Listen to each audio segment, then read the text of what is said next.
Hello, everyone. Welcome to the Art World Love podcast. My name is Alec Paul, your host. And first of all, I'd like to say thank you for being here. Thank you for listening. And today I am introducing Chase Starr. He's a good friend of mine. He is a UX design student and a freelance content copywriter living in Missouri. So, hey, Chase, how you doing? Doing well. Thanks for having me on, man. Yeah, of course. Thanks for being my first interviewee. This is great. Yeah. Yeah, exciting, man. I appreciate the opportunity. Yeah. So for those of you listening, just bear with us. This is the first one. We're just gonna kind of hash out all the details and kind of give this a go and see how it goes. So yeah, let's jump right into this. So tell me a little bit about UX design and fill us in on what your day-to-day looks like with that. So right now, I am studying to get into this field. So I can't really speak too much to what the actual day-to-day life is of an employed UX designer because I'm really just learning about the field. But UX design it's kind of difficult to explain actually. A lot of times whenever people ask me this question, I just tell them that like I'm getting into software design because it's just a lot more relatable, I think. There's something about the field that's a little squishy and it's just a little bit undefined.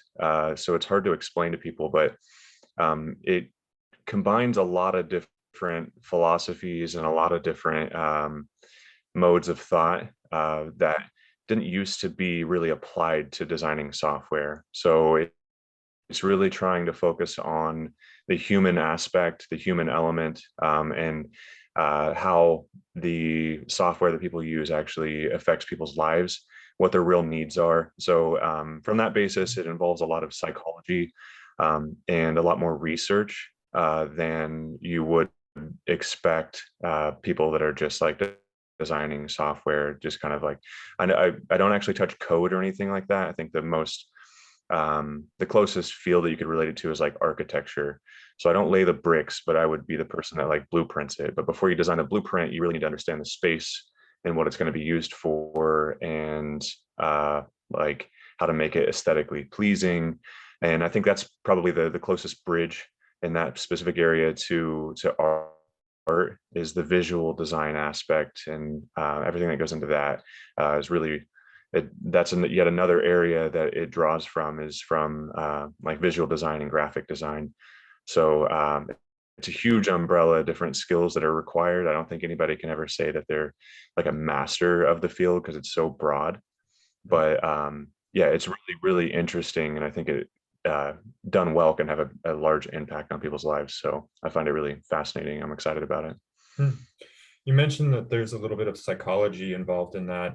Have you taken any psychology courses to prepare yourself for, that aspect of this field?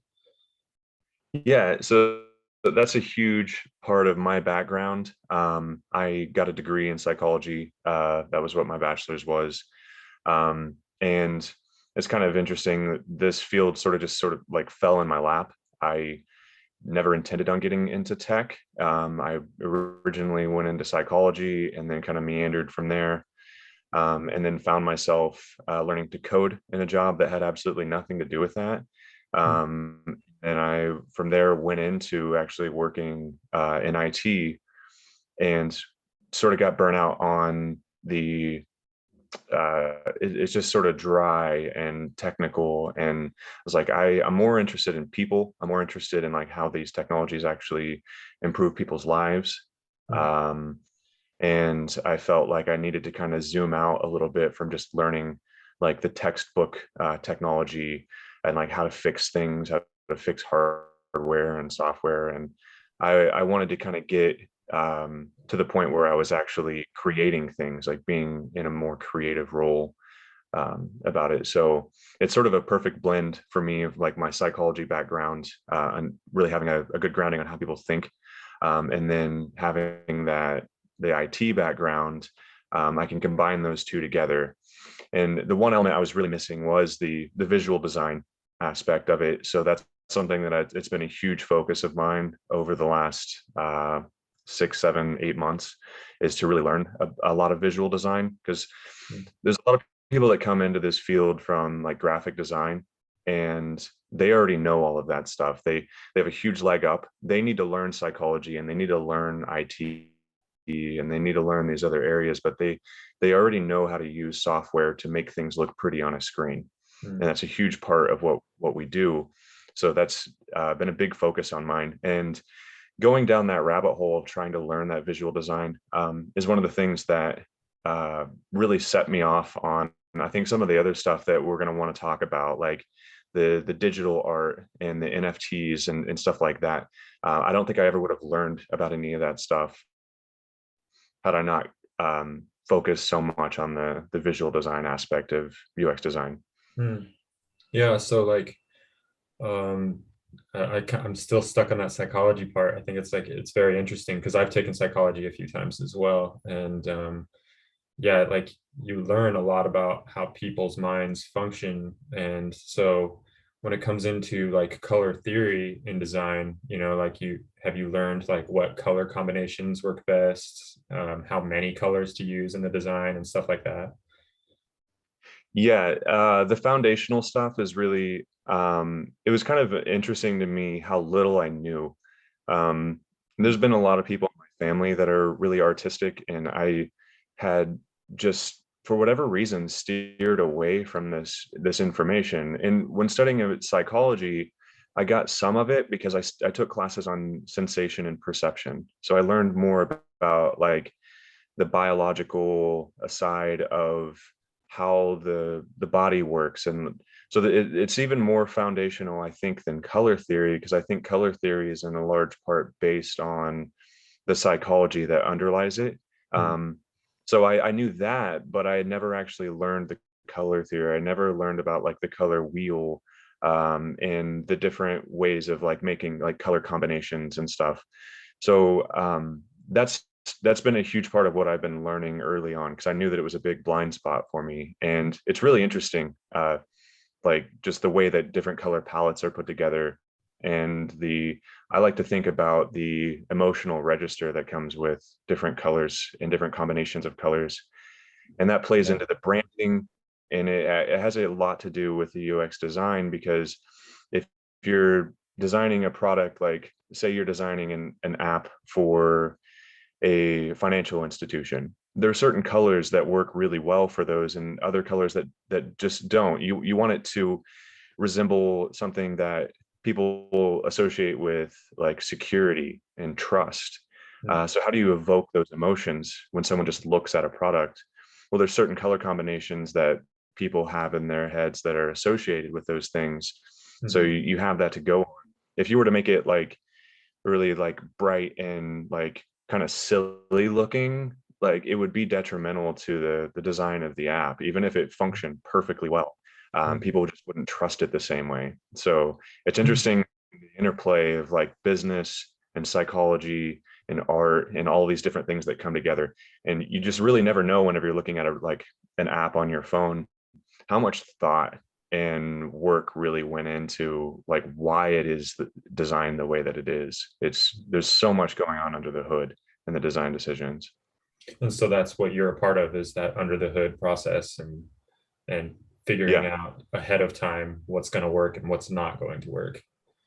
right. And just the best way to go about it, because there's functionally an infinite number of different ways to design any app. So you have this massive like whiteboard of different options to choose from, and just drawing from those different areas to really nail it down. Like, what are the better ways and what are the worst ways to design it, and then just sort of like narrowing down to a set of options that really capture the branding and um, really evoke the motions that like fit with that branding. And there's a lot more to it than that, like it's a huge field. It's really difficult to describe the full ins and outs of everything, but I think it's a pretty good bird's eye view on what UX design is. Nice. So yeah, you mentioned this kind of opened you up to like the idea of digital art and um, like the even going into the newer forms of art that aren't necessarily digital, but mostly digital, because that is like the new wave of stuff that's going on nowadays. Um, could you elaborate on that a little bit more? Like what have you learned about digital art, and do you know of any like artists that you follow? Yeah, it's kind of interesting how this all played out because I started getting into digital art just I don't know, maybe the Instagram algorithm just sort of figured me out and knew that I would be interested in this stuff. Yeah. But it nailed it because I I mean I was geeking out on this stuff for like 6 months straight. I've recently had to step away from social media because my schooling has just gotten too intense for me to be. It's just too distracting. Yeah. But there's a really insane digital art out there, and it just goes on and on. Like there's so much of it, and it's like every piece that you look at is just a head trip in a different way than the last one that you looked at. And it's really wild. And the way that I think of digital art, and you'll know better whenever it comes to like the history of art and like how this all fits, like what maybe the extent of a paradigm shift that we're actually seeing here. But for me, one of the reasons that it registered with me so much is because yet again it was another one of those fields that is combining things that I'm really interested in. So with digital art, what you have are people. A lot of times, some of the artists that I'm a huge fan of, they don't actually create all of their art themselves. They have a team of people that they work with, and the Mhm. reason they do that is because you need skill sets that aren't typically combined in one person.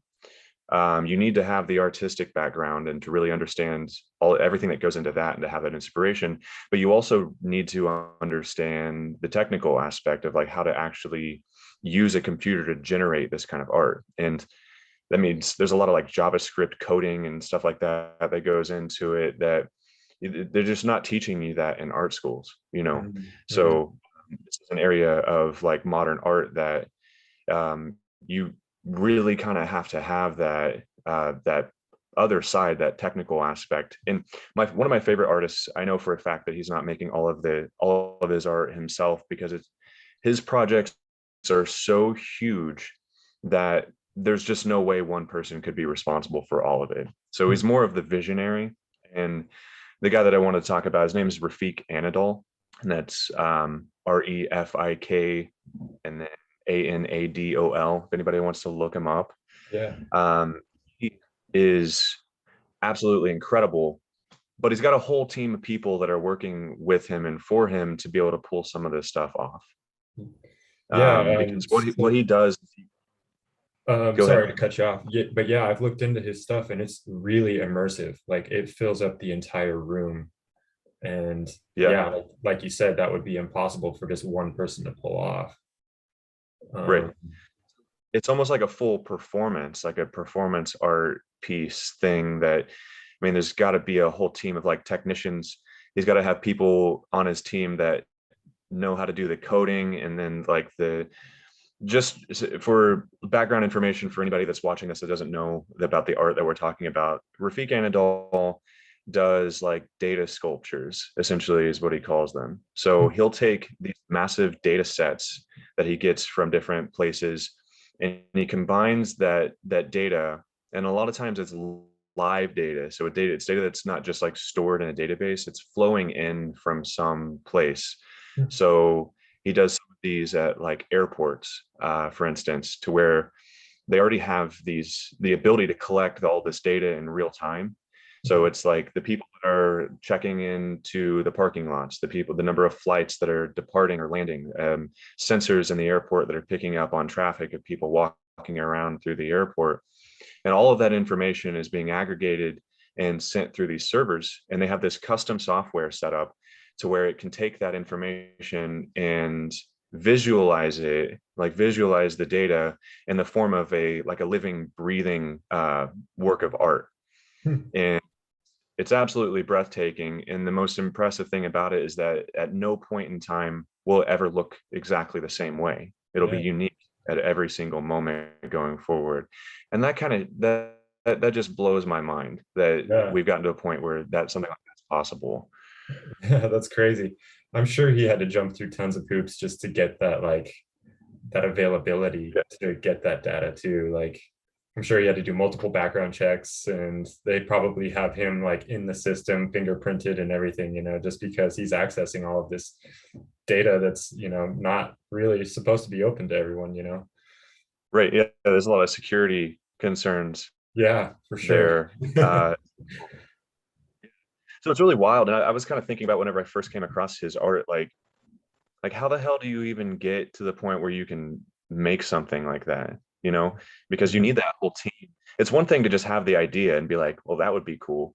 mhm. But then to be able to actually assemble the full team, get it set up to where you actually have access to all of the data and then pull it off, it's really impressive. Yeah. And the list goes on. The guy's doing immersive art like that in different ways. So he's like a superhero in my mind. Like that guy's been able to pull off some crazy stuff, and it's just right up my alley whenever it comes to my interests in art. So yeah, I can't get enough of it. Oh, that's awesome. Yeah. No, thanks for sharing. That's great. Yeah, I'll check him out a little bit more. Again, that's Rafiq Anadol, Refikanadol. Yeah. Yeah, that's is there anyone else that you're like following, or is there any other type of digital art that you're in the know on? Um, so one of the things that I thought it'd be interesting for us to talk about is an artist that he's actually come to some real, I guess, prominence, even though I don't know if there's that many people that are like would really hold this guy to like the upper echelons of art. Like there's not really that many people that I think that believe that this man's art is just like the the finest art on the planet. Maybe there is, maybe there's people that just think that he's really like onto something here. I enjoy it for a Right. different reason, but I'm talking about Beeple. Yeah, I was gonna say, can you let me guess? But I already knew you were talking about people. Yeah. Beeple's one of the most interesting characters in art that I know of because like his art is just so tongue in cheek and it's just really weird. Like some of the influences that he uses, it's like he's shit posting. Yeah. Like Yeah. I don't really know how it's reached the level of popularity that it has because it's so bizarre. Well, I think that a lot of people do stuff on accident, or they just are fucking around, and they just find a way, like people find their stuff and it just blows up bigger than they ever thought that it would. Just like Dogecoin with Elon Musk, like that was a supposed to be just like a joke, and Dogecoin blew up, at the beginning of this year. So yeah, Beeple's an interesting Yeah, dude. you If you never read really his know what's gonna bio, catch like huh? do what? I was gonna If say you you, never really know what's gonna catch the wind and like really just like fill the sails, and then it's yeah, just off to the races from that point forward. You've been able to tap into some virality. It's pretty wild. yeah, it But is. something about the way that he goes about what he's doing. He produces a work of art every single day.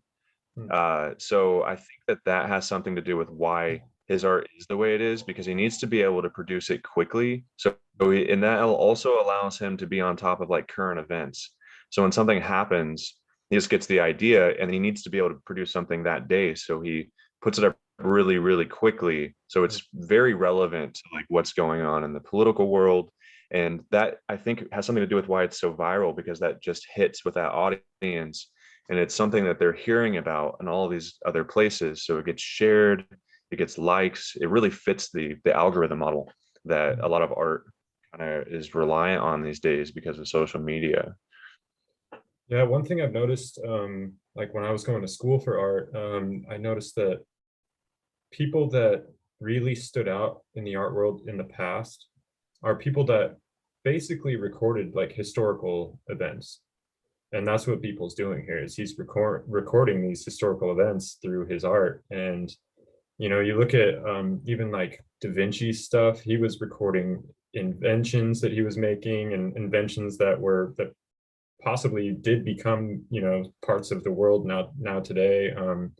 There was artists that broke the mold and started making paintings about like everyday people instead of just making paintings for patrons of the arts and stuff. And yeah, it's like and then even going into photography, like photography is really good at doing that, is capturing that moment of history, because you capture like the cars in the background, so you capture that time period that this piece came from and stuff. So yeah, yeah, Beeple's doing a great job with that. I think I agree. Yeah, I think that is why he's gone so viral, is because people can relate. You know, they hear a story and then they see his stuff and it's like, oh yeah, that's funny. You know, like that makes sense. I get it. You know, ding ding ding. Yeah, like how did he turn it around so quickly and make something hilarious Yeah, and really impressive on the visual side as well. Like I'd be interested in knowing what this guy's actually capable of pulling off if he had more than a day to make his art, because it's wild what he's able to do in that short of an amount of time. yeah, So yeah. this is another one of those artists that really has like that multiple skill set where he's able to take the technical side and the art side, and he has both skill sets, and he's a virtuoso in both of them, and it's really impressive. Hmm. Yeah, so he really blew up when he sold his work. And that was what also blew up the NFT market. Now, Right. have you familiarized yourself with NFTs? Could you possibly give me the lowdown on what's going on with those? Because I know a little bit about them. I know what NFTs are. Like NFT stands for non-fungible token. I know that, but really beyond, Right. like what exactly is a non-fungible token? What can I do with those? So that's another area that we're gonna see over the next few years, whether the NFT market survives or whether this is more of a flash in the pan kind of thing. It's very similar, and it's actually built off of the uh, the crypto model. So it's a like a crypto technology in the same sense that you have like cryptocurrency like Bitcoin and like you mentioned Dogecoin. Um, but it's different because the tokens, like the coins that they make with NFTs, are they're non-fungible, and you can kind of go down the rabbit hole trying to understand what they mean by that. But essentially, what an NFT is it's sort of like a digital license, but with combined with the crypto technology, they're able to make it such that there's only ever going to be one. It's perfectly unique, and it's like non-destructible because it's totally digital. And essentially what they that allows them to do is to take a piece of art and attach it to one of these non-fungible tokens, and then forever more that token is the like digital representation of what that piece of art is. Hmm. So in the Hmm. past, whenever people were making digital art, they had a really hard time making a living off of it. And people like Beeple have been making digital art online and struggling to actually find a way to sell it, because once it's out there on the internet, anyone can have it, and there's no way to buy a digital work of art, like you can't just hang it up on your wall like a Van Gogh like I've got back there, like what are you supposed to do with it? How do you collect it? Like how does this area of art actually, there's so many other like structures and like traditions around art and the way that it's collected and sold and shared and how people make money making art that digital art just doesn't fit with. So Hmm. this is sort of a link. This is their solution to that problem. Hmm. So they're able to take you can make a piece of digital art and you can attach it to a non-fungible token, an NFT, and then you have a way of selling that piece of art in such a way that no one else can claim to own it because it's perfectly unique. Hmm. Um, so what's happened is that a lot of it's really a lot of people that are like big into crypto and Bitcoin that have made a lot of money on that, and they see the potential of this technology, and they love digital art.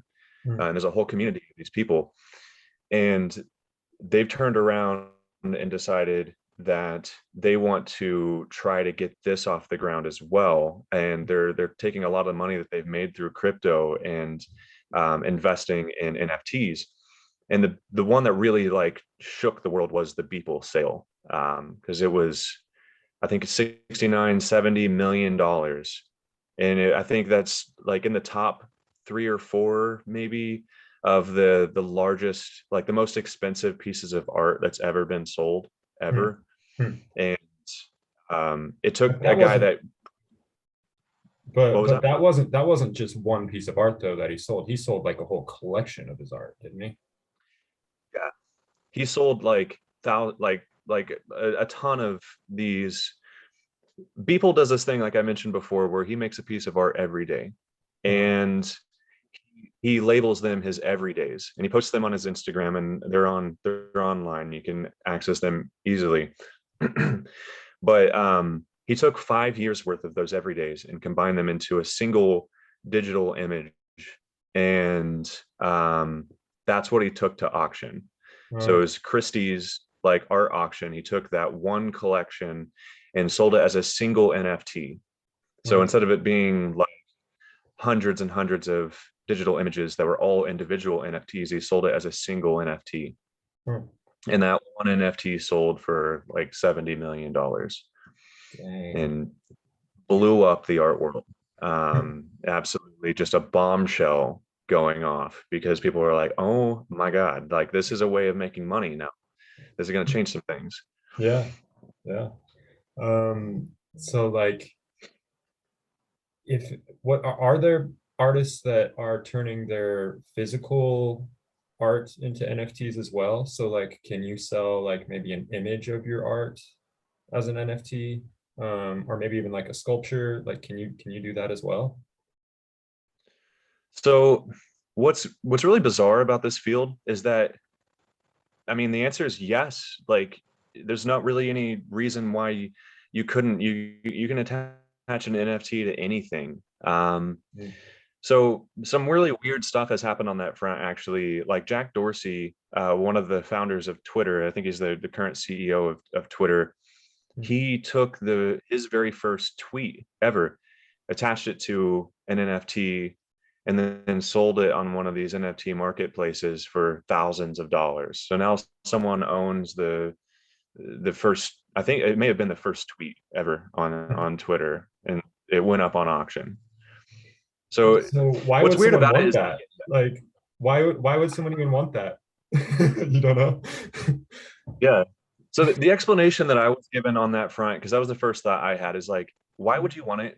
And like, what's the point of all of this? I understand that it solves the problem of like allowing these people to make money, but what does it do for the person that buys it? Like, what's the point of this? Because you don't actually, you don't even get a JPEG. You don't even get like a digital I mean, some of them I think I know Beeple, whenever he was selling some of this stuff, he would actually he found a way to do like custom packaging where he would send like a screen that had the image of whatever it was that you had bought, and like displayed on the screen in like this custom case, and it was really nice. So whenever you bought it, you actually got a physical thing. But that in some ways sort of uh like bastardizes the entire project, because the whole idea is that you're buying a digital thing. You're not actually buying a physical product. Hmm. So the explanation that I was given as to like what the point of all of this is that it'll in some ways model like speculative art collecting in the way that that's worked in the past. So like art, if people invest in art, you can actually make a pretty good return on your investment. Like if you're buying like pieces of art that you think that are going to be highly collectible in the future, then you can actually end up raking in tons of cash years down the line whenever you turn around and sell that collection, because it's like that artist is blown up. Hmm. So essentially that's what they're wanting to do, is they're wanting to go in and buy these collections of art through these NFTs, and then whenever that art becomes really popular in the future, they hope to be able to turn around and sell those NFTs because they have the only unique NFT for those pieces of digital art. So Hmm. some of it's speculative, um, but it's really weird. Like there's functionally no limit on what you can apply an NFT to. So we'll see how it goes. I would have to say some of that is somewhat strategical too, because if someone had just bought like $1 worth of people's artwork, it wouldn't have been blown up. People wouldn't have known about people still, you know? And Right.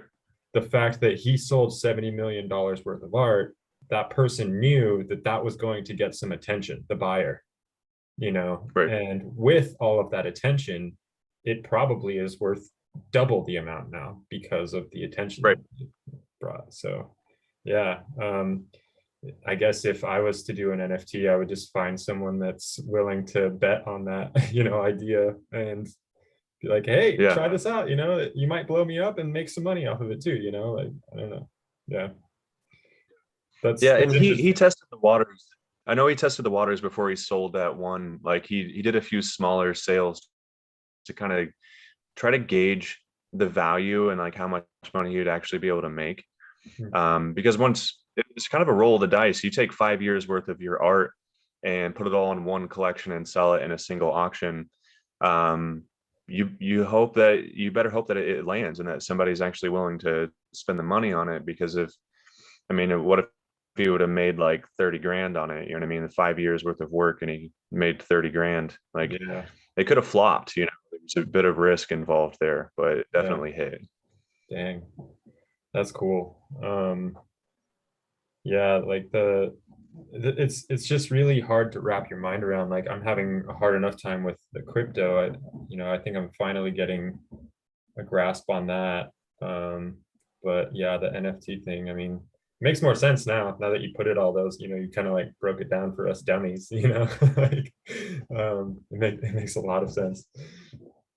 Yeah. Yeah. Well, uh, if people still feel a little uncertain about NFTs, all you really need to know is that it's fundamentally a strange thing. So even the people that really understand it are still sitting there kind of scratching their heads like, how is this going to work? And like, what is it? What are we even doing? So yeah. yeah. So how do you keep up with the art world? Is it based on just like Instagram posts, or do you actually subscribe to any websites or have any bookmarked websites that you look at to keep up with the digital art world?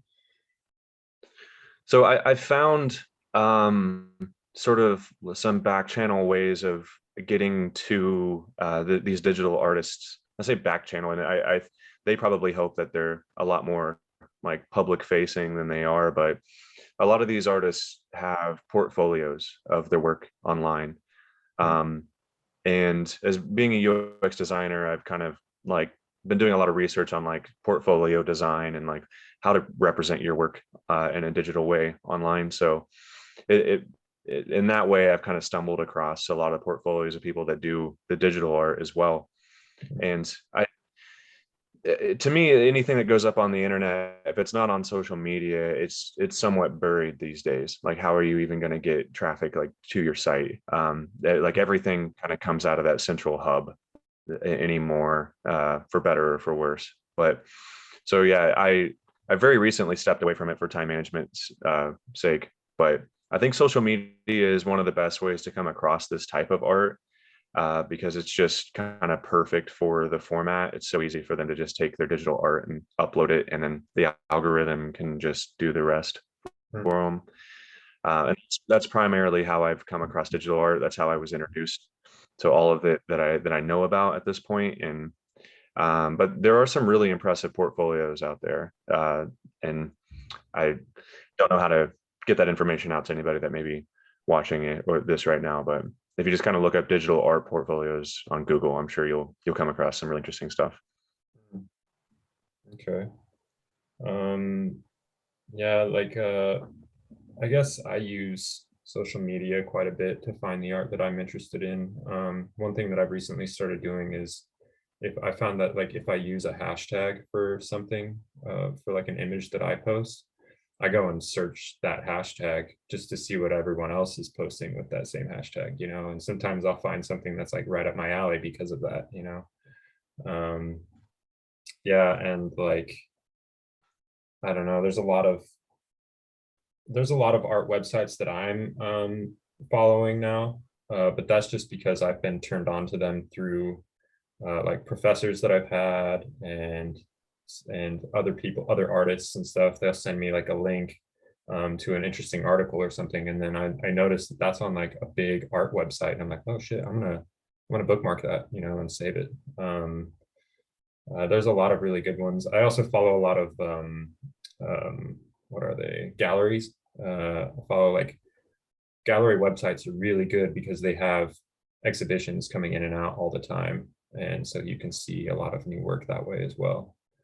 I'm not Yeah. going to name any of them right now though, because I mean it's anyone can find them. You know, they're pretty easy to find. But yeah, I was just kind of curious how you find your art. Yeah, it's a good strategy for it. In the digital art world, like they're not necessarily galleries, but there's just like pages that they're not personal profiles for artists, but there's people that have been able to get huge followings on Instagram and stuff just from like reposting other people's art. So it's kind of the wild wild west on Instagram, and like how these people are able to make money off of having like a viewership, like showing other people's art. They're not selling it, they're just giving credit to the artist that posted it on their profile. So it's kind of wild how that works. But if you follow any of those pages, then it's sort of like a gallery, you know, like they're just reposting all this different stuff. So Hmm. that's another way that I found that is like it's just so time consuming. Like this stuff is so amazing. It's one Yeah. thing to like take a day and you're like, I got 3 hours, I'm going to walk through an art exhibit, I'm going to see what they've got, and then I'm going to go home. But if it's on your phone and you have a functionally like infinite amount of art to dive into, then it just it lights my brain up in a way that I have a hard time pulling away from it. Like I'll just sit and look at digital art for hours on end. So it can become a problem. So caution to anyone before you go out there and dive into digital art. It can take over your life. Oh man, yeah. So that's Stuff like though. that's one thing that I find interesting with this whole NFT thing too, is like it is out there, you know, people's art is available already, you know, and for someone to own something that's already like, say someone bought some of people all of people's collection and they were like, okay, now I want you to take it down, you know, like does people have to do that? No, that's the other thing that's weird about it is like people still owns the rights to his art. He didn't Oh, actually sell the rights to it. So okay. all he sold was the NFT. So he owns the rights to it. He can tell anybody to take it down. He can still make money off of like licensing the art outside of the NFT space. So it's really it's in its own universe. It doesn't Hmm. apply to like rights. It doesn't apply to like the actual digital, like it doesn't prevent anyone from downloading a copy of like the JPEG image that people uploaded onto the internet. There's no problem with that. And you can unless of course he owns the rights to it. So if he says no, then you can't have it, you know what I mean, in whatever format that you try to download it. But so he still has full control over that. So you just own the NFT, which is this mysterious uh, thing that is really difficult to wrap your brain around, but it's apparently worth a lot of money. And some of them actually, like the way that these like smart contracts are structured, so that they do it through like the NFT marketplace, and they're all based on like Ethereum. I think most of them are based on Ethereum. You don't need to understand what all this means. Essentially, what you need to know is like they're able to structure it digitally, so the contract's not like a physical like piece of paper that they get around and sign. The purchase happens digitally, the contract is set up digitally, and anytime that NFT is sold in the future, some of the like a percentage of the sale will actually go back to the original artist as well. So he'll continue to make money off of it. So if in the future the value of his NFTs blows up like crazy, somehow it's worth more than $70 million in the future. I don't know. Whenever that sale happens in the future at that price, he'll actually get a kickback as well at that point. It's So kind of like royalties. it's yeah, exactly. And the infrastructure is already laid out. You don't have to be doing surveillance on your art and watching who sells it and stuff like that. As soon as the sale happens online in a digital format, the funds are instantly transferred to the original artist. So there's a whole infrastructure around it as well that's kind of groundbreaking. The whole thing about it is different than how art has worked in the past. So It's it's pretty like a wild. new currency, but for art. It's like the artist's Right. currency. Yeah, it's like tokenizing your art to where there's actually a value, like in the same way that like Bitcoin value like fluctuates. It's like every piece of art is its own version of Bitcoin. So its value goes up and down. And then that piece of art can be sold as a coin through these marketplaces, basically, is a way of thinking about it. Or how about like, you know how when the what's it called? The central bank that dishes out all of the cash for the country. The Federal Reserve, so Yeah, you're the talking Federal about? Reserve. I'm sorry, I was drawing a blank there. So the Federal Reserve, they have they set the dollar value originally based on the amount of gold that backed that dollar value. So in this Right. case, we could compare it to that, whereas the art is the gold and Yeah. the currency is the NFT, basically. Yeah. And in some ways, it doesn't matter what currency you're talking about. There's always the fact that it's only as valuable as people say it is. You Hmm. know, so we can base it off the value of gold, but you could go one step back. It's just like, okay, well, gold is just a precious metal. If we had 10 times as much of it on this planet, then we probably wouldn't consider it to be so precious. Hmm. So there's something about the fact that at base level, humans value gold and it's finite. And that's where it got its value. But yeah, as soon as we left the gold standard behind, we entered into a world where like money is worth what we say it is. And it's the exact same thing with NFTs. Whether you understand like how it works or what it is, if someone were to give you an NFT for your birthday, it really is actually worth that amount, whether it exists in the physical world or not. Because if you were to go to try to sell it, you could get that much money in return. So that's its actual value, whether it exists in the real world or not. So Hmm. we're entering into this digital realm where things can exist and be worth money, even though no one can hold them in their hand. It's pretty wild. It's like the Matrix a little bit. Yeah. Yeah. You We're know? able to make things real. We're able to make things like real and finite, even though they don't exist. And I'm not sure how to think about that. Oh, it's crazy. It's a wild world we're moving into, man. Like, yeah, it's hard to keep Wild, up. Wild West. Yeah, like our children would be like, "Oh yeah, I have a whole wallet full of NFTs. What are you talking about?" I'm like, I've never even bought one. What are you talking about?" Oh man. Yeah, we're already in like we're approaching boomer status on this front. I'm trying to run this treadmill as fast as I can because I can't get left behind, but it's moving fast. Oh, talking about moving fast. I'm gonna keep this going. What are some of your current projects that you're working on right now? You said that you're also a freelance content copywriter, so is that your day job?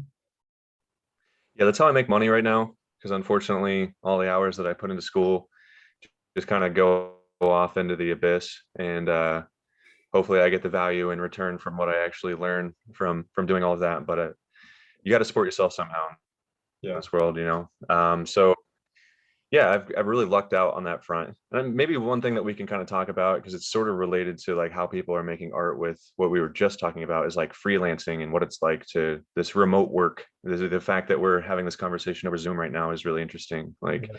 these things are all different, and the ecosystem around work and art and all this stuff has kind of changed as the world has changed. So yeah, I now I work. I write blogs and articles for a variety of different companies, and it's pretty awesome because it's totally asynchronous. I have a deadline, and I can just work at the pace I want to work, and as long as I get it done by a certain day, and then within a number of hours, I can be anywhere, and I can do it at whatever time that I want, and that's like amazing, like amount of freedom.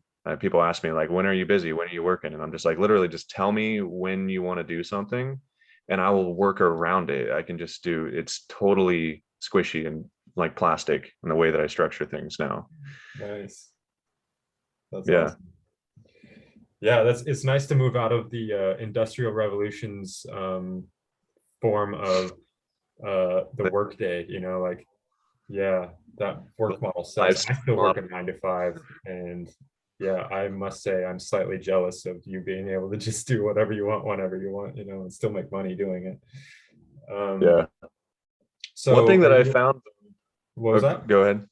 I was gonna say one thing I found though, and maybe some people, if you're listening to this, will relate, is that there is some value in having a 9 to 5 because I was a much better worker whenever I was working for someone else than I am working for myself.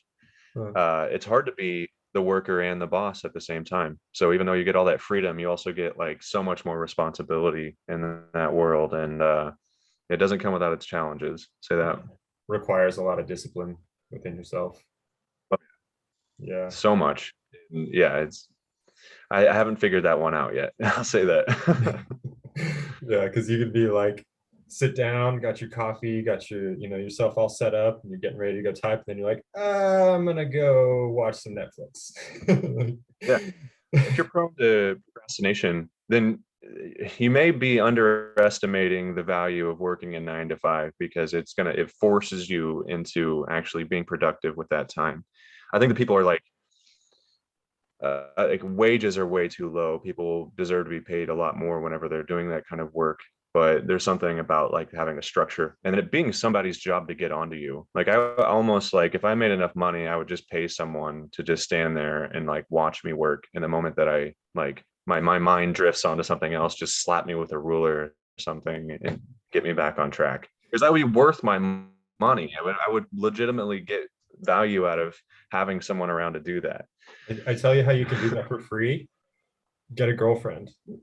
And because my girlfriend, she's like, I want you to hang out with me. And I'm like, I've got stuff to do. And she's like, well, get it done so we can hang out. Come on.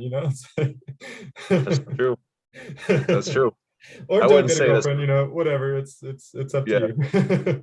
I wouldn't say it's for free necessarily. Yeah, There's true. that definitely is that's probably the most straightforward way to do it. Because yeah, right now I've got so much time on my hands that it's kind of ridiculous. And I have all the time, but I also don't at the same time because I have so many responsibilities, but it's just so fluid on how I go about doing it that at any moment in time, I can set it down and walk away, and that's okay. No, there are no consequences for me doing that. But if I do that repeatedly all day long, then I don't get anything done. So you've got to instill that structure in your life in a way that you wouldn't otherwise. So are you allowed to mention some of your clients? Like who do you write for and stuff like that? Or like who's your biggest client right now or something? I don't think it would really land with like a general audience. I don't think there's any names that I could throw out that anybody would recognize. Hmm, Um, so I don't know how much value that would be. okay. I write for some sectors of industries that are kind of dry, actually. Like I find myself learning a whole lot about things that I otherwise would never have known, like things about HR and benefits and like taxes and vaccine incentive programs and a lot of like business administration stuff where these companies just need content on their sites. They just need it well written and engaging and able to get because there is an audience for this kind of information. There's a lot of people where this is very relevant to what they do and how they live their lives. They're in charge of these kinds of things. So this is the kind of information that the algorithm feeds them. Hmm, So that content exists out there. If you're one of those people out there that actually reads that kind of stuff, I very well may have written an article, but that you've read. But hmm, to the general audience, it's not something that I think is like right up people's alley. hmm. I do have an opportunity right now that I'm pursuing to possibly start writing content for like that's directly related to UX design. And I think that would be awesome for me in my career. And I'd be able to just like stop thinking about HR and payroll and all of that stuff I don't care about and just kind of get paid to learn and write about the thing that I want to do. And so that's a huge opportunity for me that I'm really hoping pans out, but we'll see what happens. Nice. Yeah, that'd be well, I mean, I guess it is kind of good to still have something else that you're not focusing on, because there is that chance of burnout as well, you know, like you could probably get so involved in that one thing that it's just like it becomes like, this is boring now, you know, like, so I mean, I would still be like, you know, I'd still be grateful for having that chance to have another focus, you know. That's true. But yeah, It's a nice break, you yeah, know. yeah. So that sounds like stuff that's like on a need to know basis. Like that's stuff that businesses need to post on their HR portion of their website. So that way, like employees, if they have questions, you know, they're like, they can just be like, hey, go to this link and you can read about our payroll and how it works and stuff like that. Or is it more of like multiple businesses would use this same information? So it's not internal documentation for the company. It's not like I'm writing for an HR department, like information that's being dispersed out to their employees. Mm, It's going out into the general ecosystem of like articles and blogs that are on the internet. mm, So in that way, it's functioning as part of a like a marketing strategy for a lot of these businesses. So they need these articles and content out there on their blogs and on their sites, so that it ranks in the search engines and returns eyes on page back to their website, which hopefully in turn drives conversions and revenue. And it's a bunch of marketing jargon. If you're into marketing, you'll know exactly what I'm talking about. But yeah. that's sort of like how content creation works on the internet. Is it's just got to rank and it's got to get eyes on site. And then if the site's designed well enough, then it'll get people to actually like make purchases and drive revenue for the business.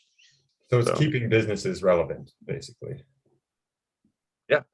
Yeah. Yeah, and like content that's like up to date and on topic with what's going on in the real world. So if anybody like comes across their page, they're going to see like, wow, this company seems really informed about what's going on in the world right now. They've got a lot of articles on things that are current and happening right now. And as it turns out, companies are willing to spend, they're willing to pay people a lot of money to write that kind of stuff because they need it on their site. If nothing else, it makes their business look like there's some sort of authority on the topic if they have lots of up-to-date like relevant content there. So um it's a marketing scheme in some ways, but it works well for me because I can sit at home and write articles. Nice. Do any of them like have your name directly on them, or are you just like ghostwriting? it's it's basically ghostwriting, yeah. And that's something that's like I don't know.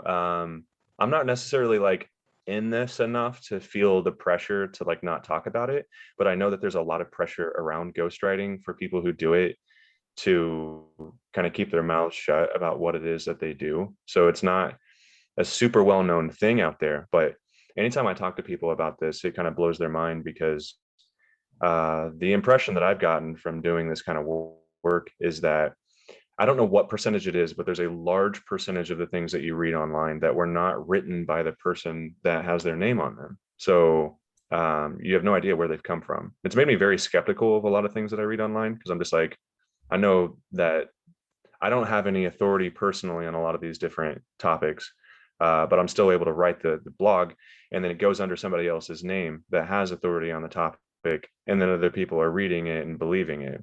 So I'm sort of participating in this like massive propaganda machine. So it's kind of bizarre on that front, but it's been illuminating, and I don't mind talking about it to people because I feel like people should be aware that a lot of what they read on the internet is coming from a source that doesn't know what the hell they're talking about, like me. Well, I mean, I'm sure you do your research, you know, and you're not just like foaming at the mouth with stupidity, but I'm sure that, like, are there times when, because since this is going under someone else's name, the article or the blog or whatever it is you're writing, are there times when that person whose name it is going, or business or whoever, where they come back to you and they say, hey, we like this, but you need to change this one little thing here? For the most part, no. Just because I feel like I've got a good grasp on like how to write it in such a way that they're not going to have those issues. Like I just try to make sure that the quality is at a certain level, and that just got sort of an intuitive sense of the audience and how it's going to land. So I haven't had a whole lot of issues with like things being kicked back. But that being said, whenever I hand the articles off, the people who actually end up publishing them are free to make whatever edits or changes at Mm, all, because it's ultimately going to end up being under their name. So I haven't really tracked down a lot of these articles and seen what they actually look like out there on the web, mm, but I wouldn't be surprised if they look a little bit different than the draft that I submitted to them, because they're basically taking it, tweaking it, and just being like, okay, that sounds like something I would say, and then throwing it on the internet. mm. Okay. Yeah, Yeah, that's it's so a interesting. it's really strange, and like you can go down the rabbit hole with it. There's a whole industry, like a cottage industry of writing books and then having other people claim that they wrote them and getting paid to just write. But you never write. You're not a published author, but you write more than most published authors because all they do is pay people to write their books and then go on speaking tours about them. Mm. And it's really strange. Well, I guess it's nice that you have that background in psychology, because you do know what's going to be acceptable and what's not because of the psychological training that you've been through. Yeah. I guess in a sense that kind of makes you a professional in your field as well, because you don't really have to worry about having to change anything. Like a professional usually produces a finished product, you know. Um, Yeah. but also there's like that aspect of where was I going with this? It's also still a form of art too. Like writing is also a form of art. So are there ever any of those times when you're like, wow, I'm really putting my own spin on this article right now? That it's an interesting aspect of doing this kind of work, because I definitely try to, but it depends on what you're writing. And this is, I part of the reason why I'm really interested in getting into writing about UX. And I also write with my own voice. I want to be able to write what I want to write, and I wanted to really represent my thoughts on the topic, and I want it to be on topics that I enjoy writing about. But it's really difficult to actually get your name out there to where people you have an audience that will actually like go to that, so you can make a living like just thinking and writing. Ultimately, I think that would be an amazing thing for me to do in the future. And I see just sort of like this spectrum to where it's like that kind of writing is on one end where there's no immediate return in value because I don't have an audience. I don't have people that are going to pay me for it right now. But in the long run, if I build that up, then it's the the gold at the end of the rainbow. Like that is really what I'm after.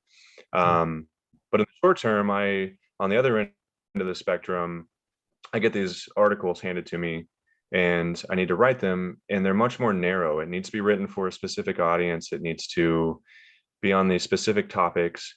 And I don't have nearly as much freedom to express myself in the writing. And it's much more robotic in some ways. And Mm. I think as my career goes on, I want to be on a steady march in the other direction, away from that kind of writing. It's perfect for me right now in my situation, but it's hard to call it art because I'm really just taking, like they're like, we have a round hole, make this square peg a round peg, and so that we can push it through that. And that's what I'm doing right now. But um, yeah, it's just, I think that it relates to the art world in some ways, because I feel like maybe some artists, and I know graphic designers complain about this a lot, like that's obviously a much more like art related field. People that are in graphic design, it's very creative, but that's still there's a hole that the peg that you're making has to go through. Like it needs to fit with the branding and the business and the stakeholders and the audience.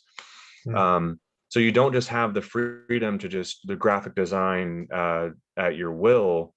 And maybe, I mean, some of the best probably do because their name just means so much, but most graphic designers are making a living doing it. So I feel like this kind of speaks to the general state of like art and what it means to be a creative, and sort of that spectrum in that world where you really got to fight and claw to get yourself into a situation where you have that kind of freedom in what you create. Mm. Yeah, I think that what you're doing now is just kind of like honing your skill towards that. That's Yeah, basically what you're saying. Yeah. yeah, and you got to do that at first. And I think the real struggle is not letting it kill your enthusiasm for it, Or your because creativity.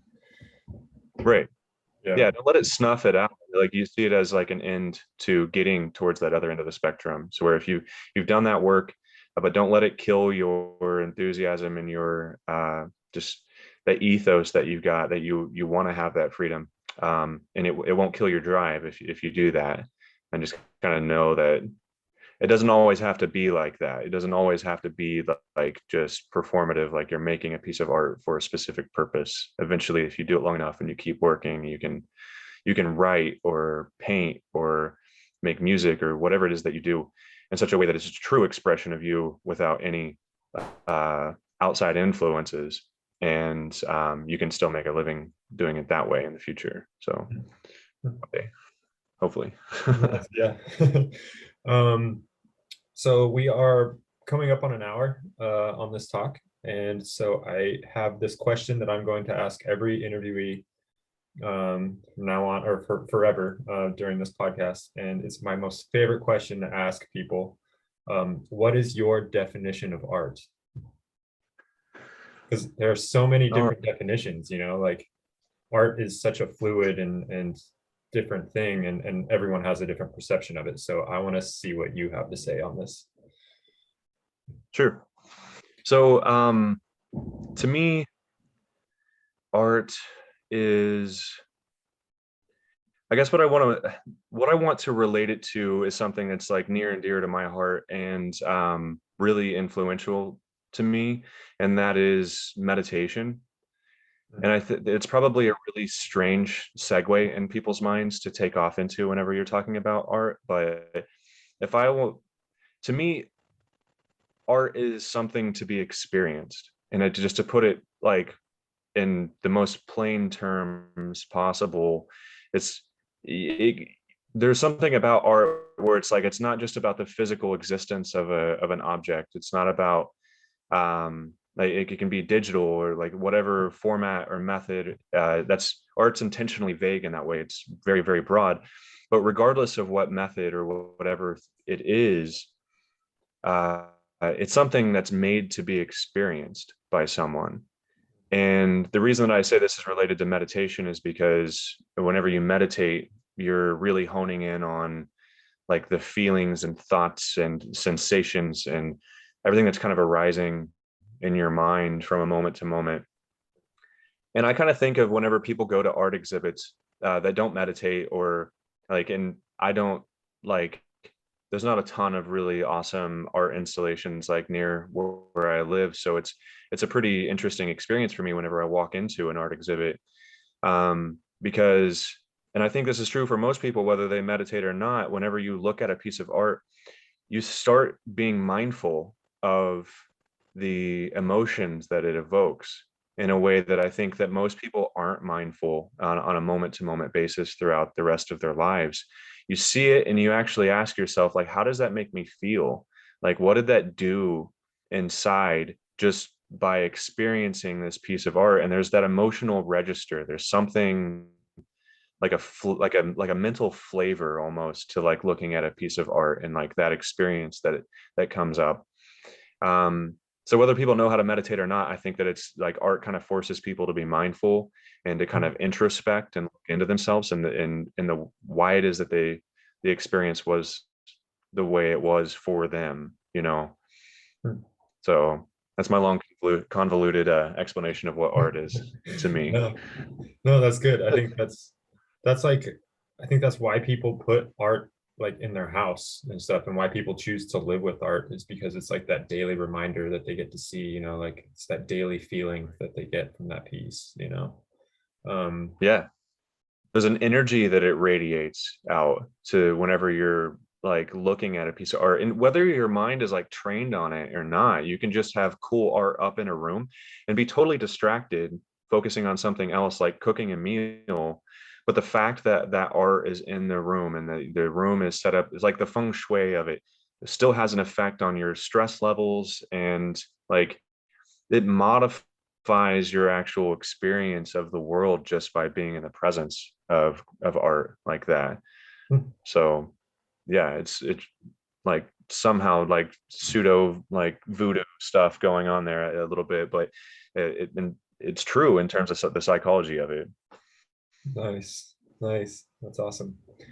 Yeah, I think I attribute like art to being like the process, I think is more important than the actual piece that has come out.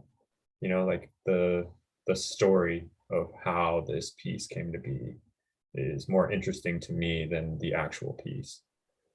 Um, you know, like certain artists, even like just explaining Rafiq Anadol, he, you know, he has a whole background of how this stuff is made. You know, I wouldn't have known that his artwork was made with data from an airport, you know, like I find that to be way more Right. interesting than standing in the room actually looking at the piece that he made, you know, like that's cool.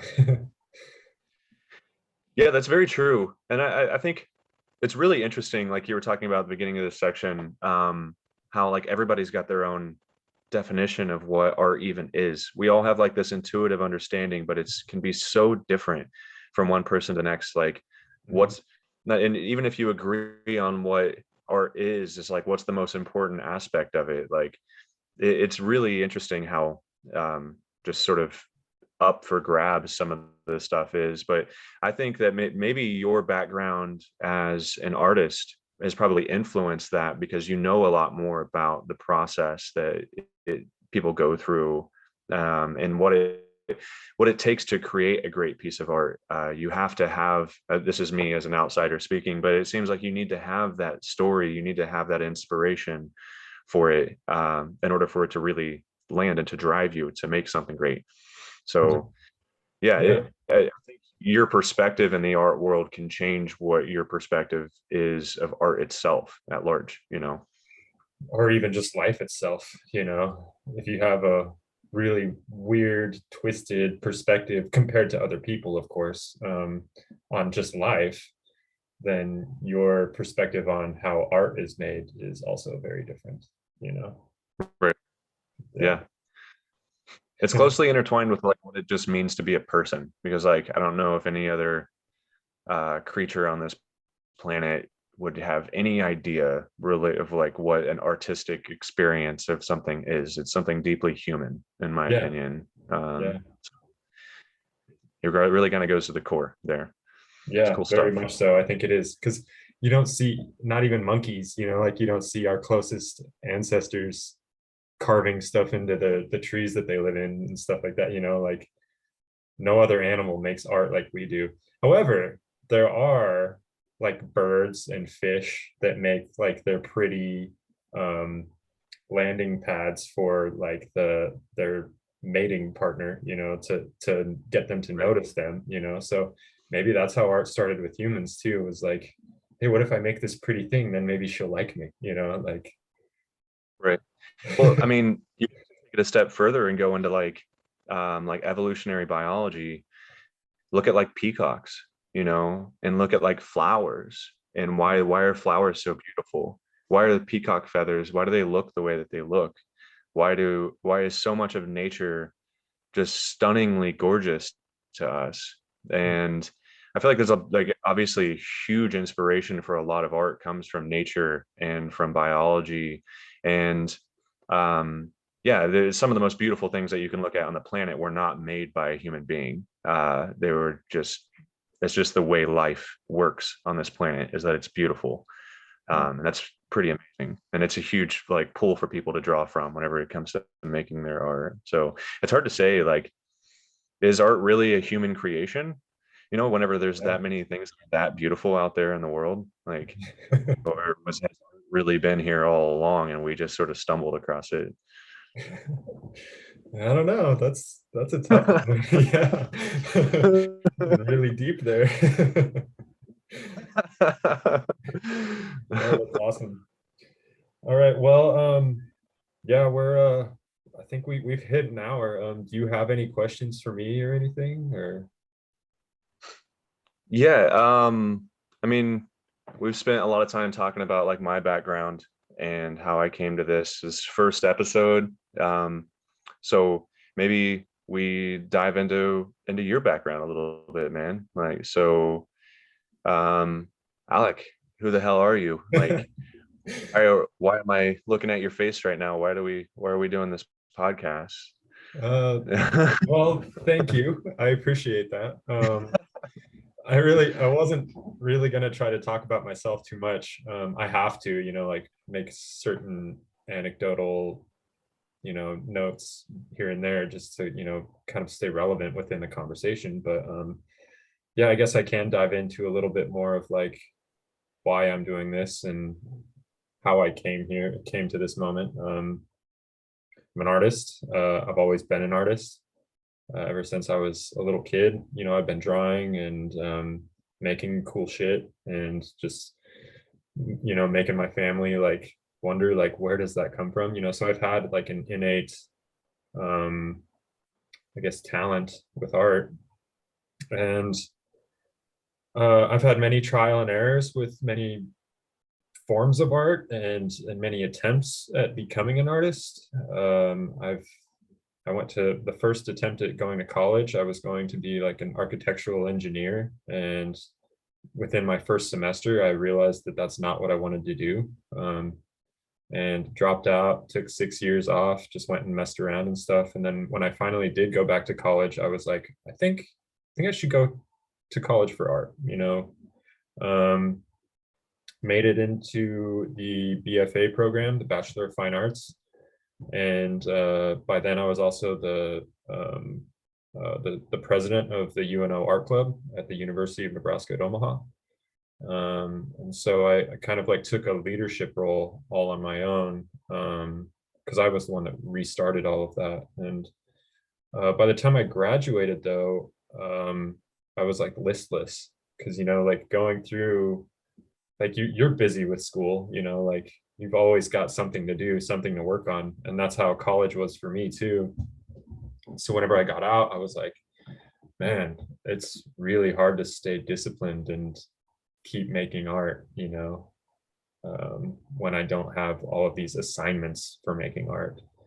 So, Right. but I kept going. I kept making stuff. I actually made stuff that a lot of stuff I was making just to sell. And I'm not really that great of a salesman. So I realized that that's not my form of art that I should be focusing on. Um, and now I've gotten back into sculpture. I've gotten back into painting, and I just kind of do it on my own time. I don't really. I do have some commissions here and there, where it is dependent on what the client wants with my art, but I feel like there's still more, like there's something else that I need to do with art, and I think that what I need more of is learning about art. And I really like listening to podcasts. I have my 9 to 5 job allows me to listen to music or pop in my headphones all day. And I've listened to so many audiobooks. I've listened to literally every genre of music probably 10 times over the past 3 years. So it gets kind of boring. And I've listened to a lot of art podcasts, but I haven't really seen any that do it in this format where it's like one-on-one with an artist and we get to totally dive into like not even just artists, people that are related to the art field like yourself, like get to dive into their minds and learn, exactly what's going on in that field of art. So yeah, like I have a whole list of people that I'm going to be interviewing, and they're from all different backgrounds.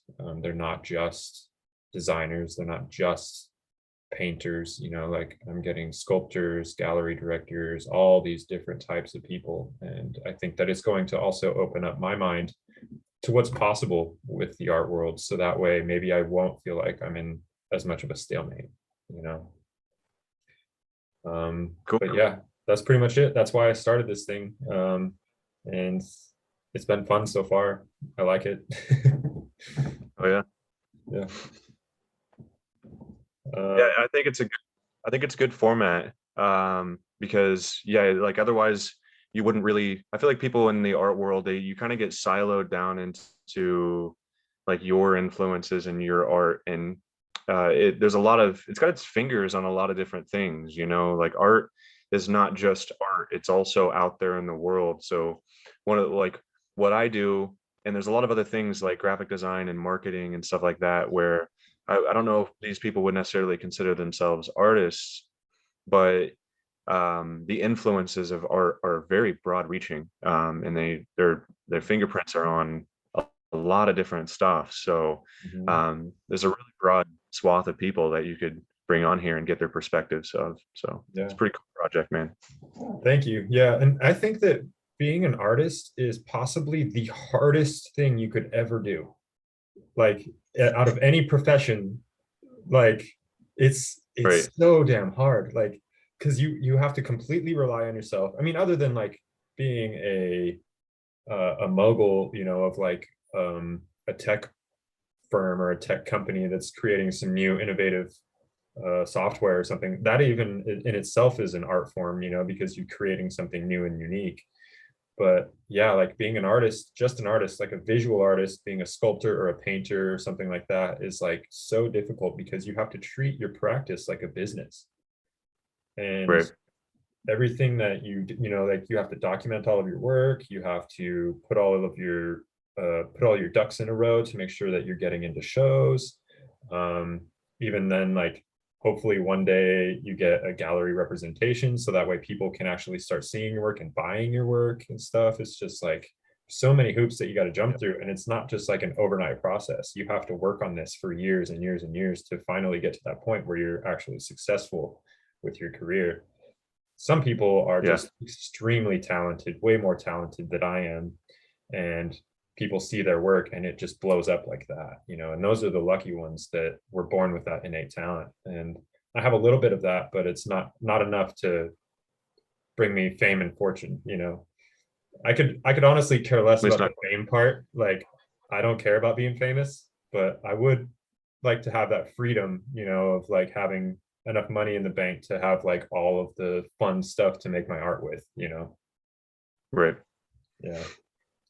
So I've got a friend that what he does, he's really into film, and he makes YouTube videos.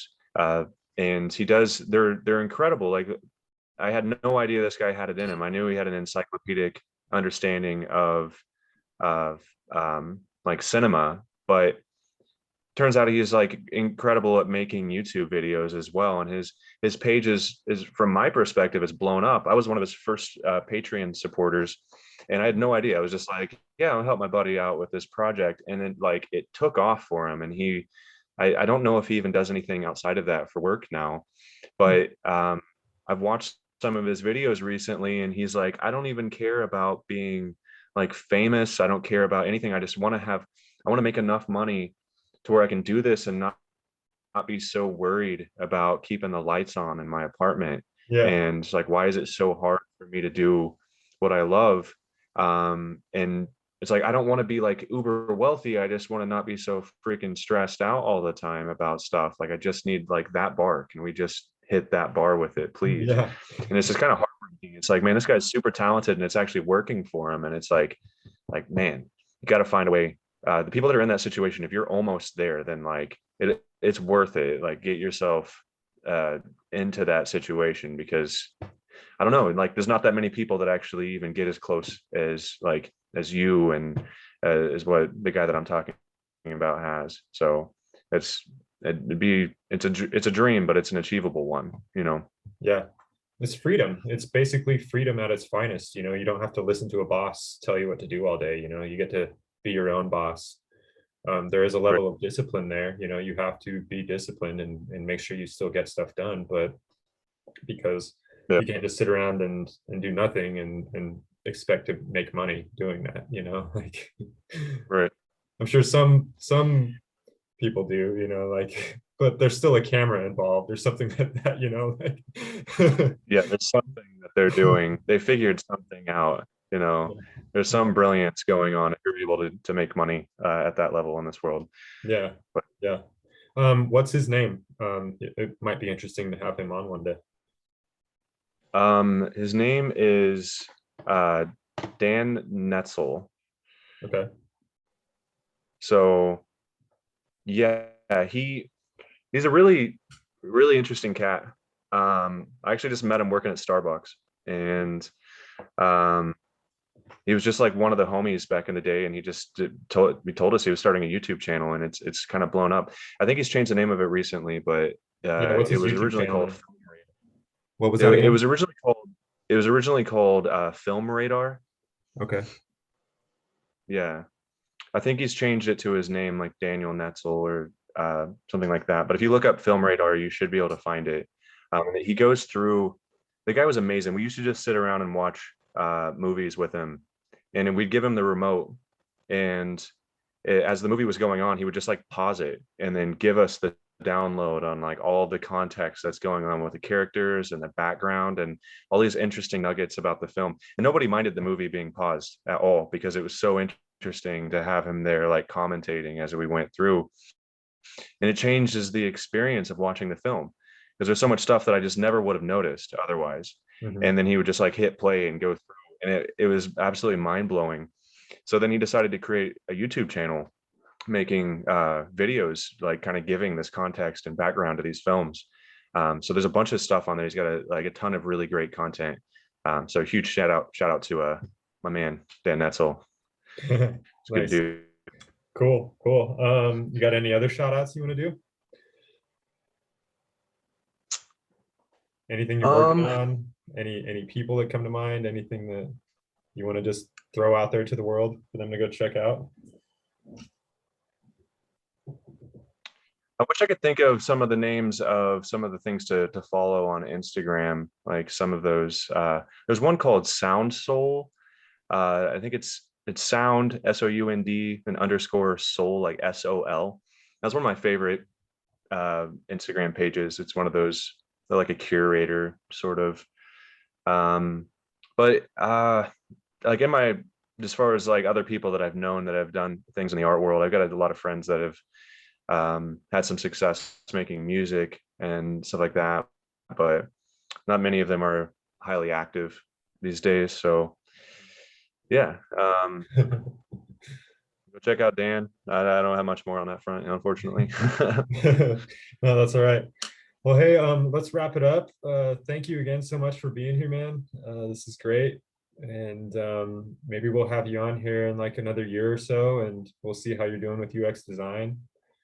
And yeah, we'll just go from there. Sounds great, man. Thanks for having me on again. Yeah, yeah, no worries. All right.